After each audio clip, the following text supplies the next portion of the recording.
I gotta do say. We are sad intimate, don't care what people think. Baby, there's no debate about what you mean to me. And really, you're all I need, don't know what you did to me. Cause you got me good, you got me good.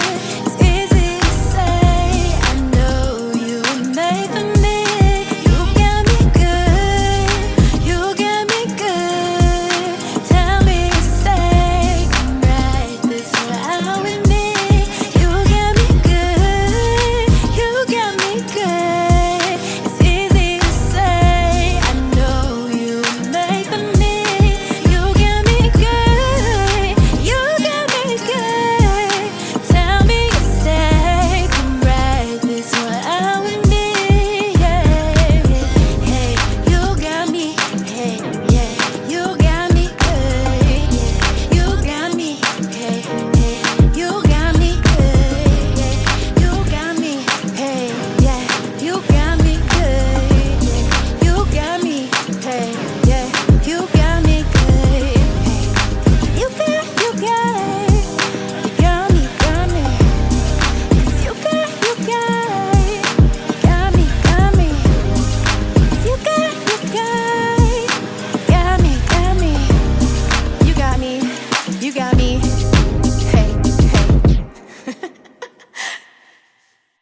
What's the deal, guys? It's your boy Kelly Kellen. We're back at it with another episode of The Red Room, and we're at New Orleans' finest, Vinlisa.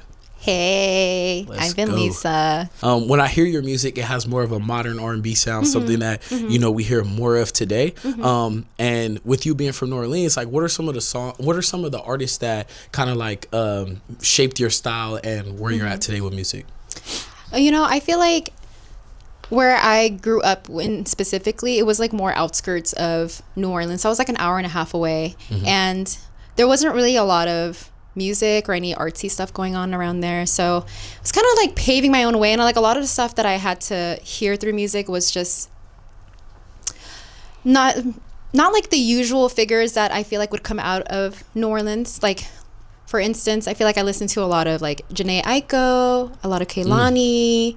I listened to a lot of Victoria Monet. So a lot of those artists kind of shaped up my sound today. And but more so moving into New Orleans and going to college out there, I would say there's a lot of jazz elements out there too. So incorporating some of those elements too into my music. So just like a mixture of everything, honestly. Just like a mixture of a lot of jazzy, R&B, smooth, just like mellow vibes. Yeah. Is my kind of thing. Okay. I mean, obviously I get that from just your style alone, but when you moved to LA, when was this? What year was this? This was 2021. I moved out here with Jack, who's my manager, producer, friend. And then we pretty much moved out here like shortly, I want to say like a few months after college. I saved up the money, as much money as I could at the restaurant job I was working at. And then just did it. No connections out here, no nothing. Yeah. We were just like, let's just move to LA. And it happened. And since then, it's just, I've been here for what, 5 years now? Okay. Yeah, 5 years now, just trying to make it happen. When you came out here, you and Jack came, or was that a... Yes. Okay, Yes. So this is a team thing. Yeah, this is a team decision. Oh, snap. That's huge. I'll get into that in a second, but so when you did move out here, was it a culture shock, or was it something that you were like expecting or you wanted? Like, It was different. I'm just so used to small town vibes. So coming out here, I was like, this is big. This is big city shit. You know? Yeah. There's just so many different cultures, so many good food. Oh my goodness.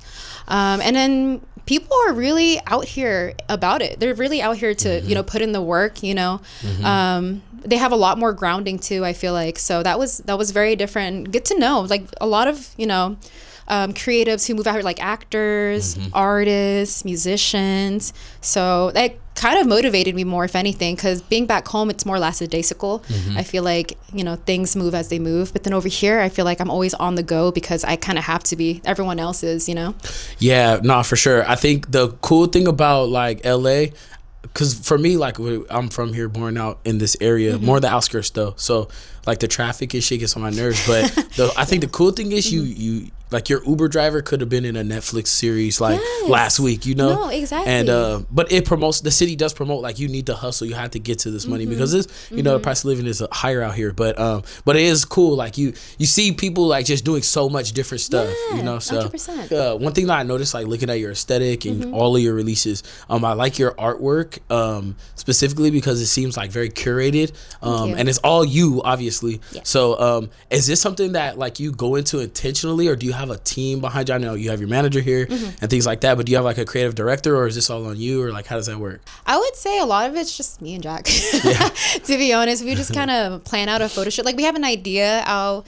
go ahead and build my aesthetic off of like a Pinterest board, and then from there we'll try to make it happen, whether it's like going out and about and guerrilla shooting or like having a more set look.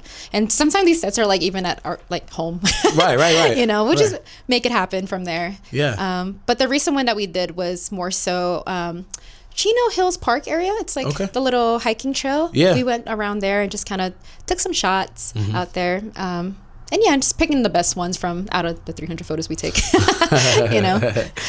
Yeah, that's what's up. I feel like it's very consistent too. Like the style is very consistent. From, I think the furthest I went back was like 2022 or 2021. Yikes. So I saw like all of that. I'm like, okay, like very consistent. Thank you. I also noticed, so on that most recent release, it was under a label called Two Biscuits. Oh yes, that's gonna be what's owned by Jack. So he owns Two Biscuit, Two Biscuit Records, and pretty much just he's been building the name for it. And you know, I'm happy to be an artist on the label. Yeah, one of his self-curated label. So cool. Happy to be an independent artist that's represented.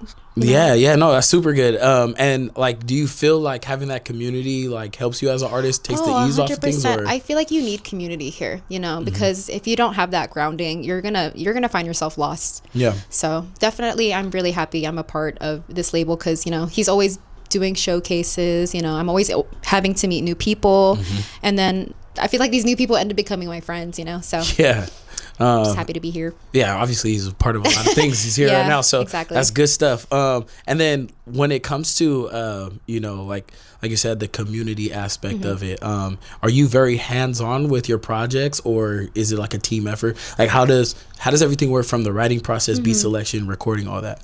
I feel like the writing process is more of me. That's where I come in, and more with Jack as well, because he does produce a lot of my songs too. So it's mostly just sessions between both of us, and then I'll like hear something from a melody that he's making and then start writing from there, and then he'll build off of what I'm writing.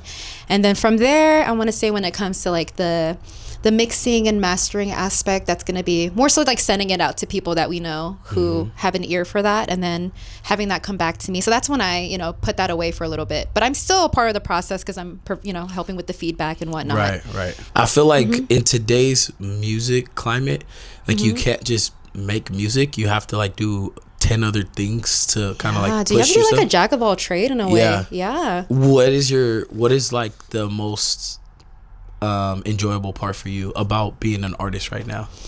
I think the best part is I like the writing aspect. I just like being on my little corner of you know, Jack's bedroom studio, and then just being vulnerable there, because I feel like after that part everyone's picking at your, you know, at your stuff. They're just kind of picking at you in a way. So that's the part where it feels the most raw and feels the most me. Because after that, it's just, you know, it goes through the mixing, you know, you're performing it, and everyone's getting like putting their feedback.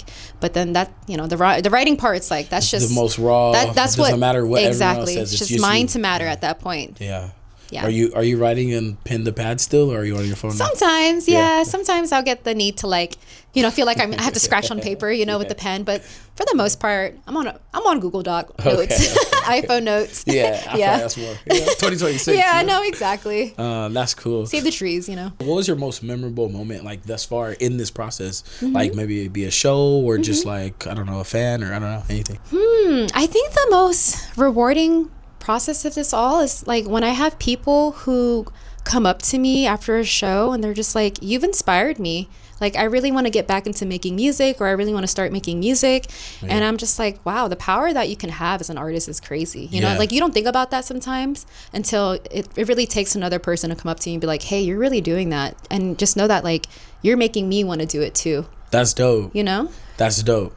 That's dope. I feel like in any industry, no matter music, whatever it is, I think that's like the biggest contribution you could give to the next person is inspiration. So the fact that you're doing that already, I was like, you know, no, and in my eyes, you made it. Thank you. No, and that's funny too, because it's like, you know, sometimes I feel like we get in our head about things and we're like, oh, I don't know if I'm there yet. You know, I don't know if am I an artist? You know, you kind of question some of those things. So then when you see someone else's perception of you, you're like, wow, it's like sometimes you're like, am I living a facade? You know, it's just weird to think about. Like, this is your perspective, this is mine. Sometimes I don't see myself that way, but I'm happy that you do, you know? Yeah. Nah, that's good. Those are those good reminders too of like you're on the right path. No, 100%. That's what's up.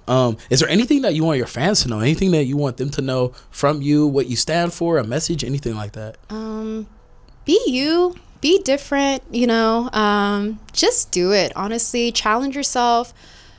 Be uncomfortable. Be ready to be uncomfortable, because if you're comfortable, like I was comfortable in my hometown, you know, I could have just stayed there and not have gone to LA at all. But I wanted to challenge myself. I wanted something more for myself, and I challenge you to do so as well. Especially if you are creative, you know, put yourself out there. You want people to get to know you. And yeah, find your people, you know, build your community, and then it'll be more worth it, I promise. All right, and that's all we got for today, guys. It's your boy Kelly Kell. I'm with the one and only New Orleans finest, Vinlisa. Bye.